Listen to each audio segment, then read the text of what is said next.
আর সাধারণ পুলিশ দিয়েও এর সমাধান সম্ভব নয়, এটা প্রমাণিত হচ্ছে বারবার। তাই সিবিআইয়ের কাছে বারবার লোকেরা যাচ্ছেন। যে যার হত্যা হচ্ছে, এমনকি টিএমসি পার্টির লোকেরও হত্যা হলেও সে সরকারকে বিশ্বাস করছে না যে তার পরিজনের হত্যার তারা ন্যায় পাবে। তারাও হয় সিবিআই বা কোর্টে যাওয়ার চেষ্টা করছেন। আমি জানি না, সংবাদ মাধ্যম আমাদের গণতন্ত্রের একটা স্তম্ভ। তারা যেমন নিজেদের দায়িত্ব ঠিক করে পালন করা উচিত এবং তাদের প্রোটেকশন দেওয়ার জন্য সরকারের দায়িত্ব আছে, যে কোনো সরকার যেখানে হোক। কিন্তু কারা আজকে মায়া কান্না কাঁদছেন? যারা সাংবাদিকদেরকে পিটিয়ে ক্যামেরা ভেঙে, এই মিউনিসিপ্যালিটি ইলেকশন 10খানা ক্যামেরা ভাঙা হয়েছে, 24 জনকে পেটানো হয়েছে। এ তো ইতিহাস হয়ে গেছে পশ্চিমবাংলায়। তাদের কমপক্ষে এই ব্যাপারে এই ধরনের নাটক করার দরকার নেই। তারা বঞ্চ এটা করুন, যে ধরনের নিরীহ বাচ্চাদেরকে, মহিলাদেরকে জ্বালিয়ে মারা হচ্ছে, তার জন্য মুখ্যমন্ত্রী একবার দুঃখ প্রকাশ করেননি। পোস্ট পোল ভায়োলেন্সে এত লোক মারা গেছে, সম্পত্তি নষ্ট হয়েছে, ঘর ছাড়া হয়েছে, তার জন্য একবার দুঃখ প্রকাশ করেননি।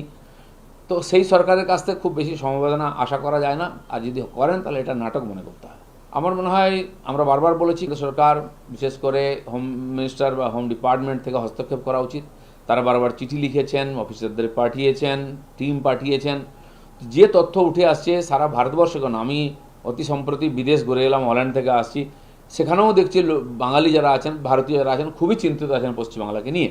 এই চিন্তার যে কারণ, সেটা হচ্ছে ওখানকার সরকার হয় অযোগ্য, অকর্মণ্য, না হলে তারা বিশ্বাসের যোগ্য নয়, চক্রান্তকারী। তো তাদের নিয়ন্ত্রণ করার জন্য কেন্দ্রের হস্তক্ষেপ দরকার আছে। আমরা বারবারও বলে আসি। আমি আশা করব যদি হোম মিনিস্টার আসেন তাহলে নিশ্চয়ই কিছু সুরাহা হবে। না দেখুন, ডাকছে তো অনেক নেতাকেই, কোনো নেতাকে যার নাম আছে কোনো না কোনো জায়গায় কাউকে ছাড়েনি। আমাদের পার্টিতে আসার পরেও বহু নেতা গিয়েছেন, হাজিরা দিয়েছেন, তাদের বক্তব্য রেখে দিয়েছেন, তাদের পেপার দিয়েছেন, কাউকে ছাড়েনি, ছাড়বেও না।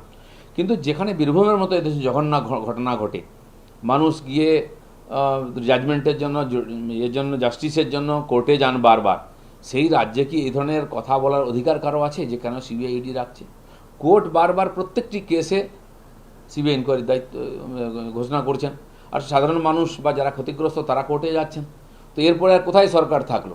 কমপক্ষে এই যে নাটক করছেন, নির্লজ্জতা দেখাচ্ছেন, এটা বন্ধ হওয়া উচিত। তাদের যারা স্পোক্সম্যানরা বানিয়ে বানিয়ে কথা বলছেন, লোক হাসাচ্ছেন, তাদেরও সাবধান হওয়া উচিত।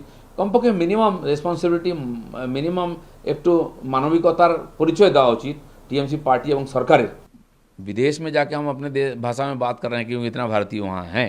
अपने देश में ही अगर विदेशी भाषा का सहारा लेना पड़े एक दूसरे से बात करने के लिए, इससे दुर्भाग्य का क्या होगा? मुझे नहीं लगता कि हिंदी से ज़्यादा लोग इंग्लिश जानते हैं। हिंदी जानते हैं लोग, या तो हम लोग भी 2-4 भाषा सब लोग जानते हैं, किसी एक भाषा में किसी के साथ बात कर सकते हैं। तो इसलिए ये होना चाहिए, इसमें हमारा स्वाभिमान भी है। स्वतंत्रता मतलब क्या है? अपने भाषा में बात करना तो स्वतंत्रता भी होना चाहिए। अरब कंट्री, जहाँ मुस्लिम कंट्री, वहाँ भी अजान माइक में बंद किया जा रहा है, मस्जिद से माइक हटाया जा रहा है। अभी मैं हॉलैंड से आया हूँ आज, वहाँ कोई हॉर्न नहीं सुनाई देगा आपको, गाड़ी की आवाज़ भी बहुत धीमी है। हम लोगों ने कैनेल में हमारे महामहिम राष्ट्रपति जी को उन्होंने घुमाया बोट से, उसका आवाज़ नहीं आता। मैंने पूछा तो बैटरी बोट चलता है। तो आवाज़, इतना पोल्यूशन हो रहा है, इतने बड़ी आबादी वाली देश है, पढ़ाई करते हैं, बीमार होते हैं लोग, तो उसको दृष्टि से देखते हुए कोई ज़रूरी नहीं, जब ज़रूरत था अजान होता था थोड़ी ना था, तो आज ज़रूरत पड़े तो उस माइक नहीं था। तो एक दूसरे को कम्युनिकेट करने के लिए बहुत सारा रास्ता है, इसलिए नॉइज़ पोल्यूशन बंद होना चाहिए। विदेश में अगर हो सके तो यहाँ भी होना चाहिए। लोगों का भरोसा केवल सीबीआई पर ही है। बंगाल में जो चल रहा है, इतनी सारी हिंसा और भ्रष्टाचार की केसेस है, हर बात में लोग कोर्ट तक जाते हैं, क्योंकि वहाँ की सरकार, शासन, पुलिस का ऊपर किसी का भरोसा नहीं है और अदालत का भी भरोसा नहीं है। ये बात पता चल गया कि हर एक केस में सीबीआई इंक्वायरी का और आदेश हो रहा है।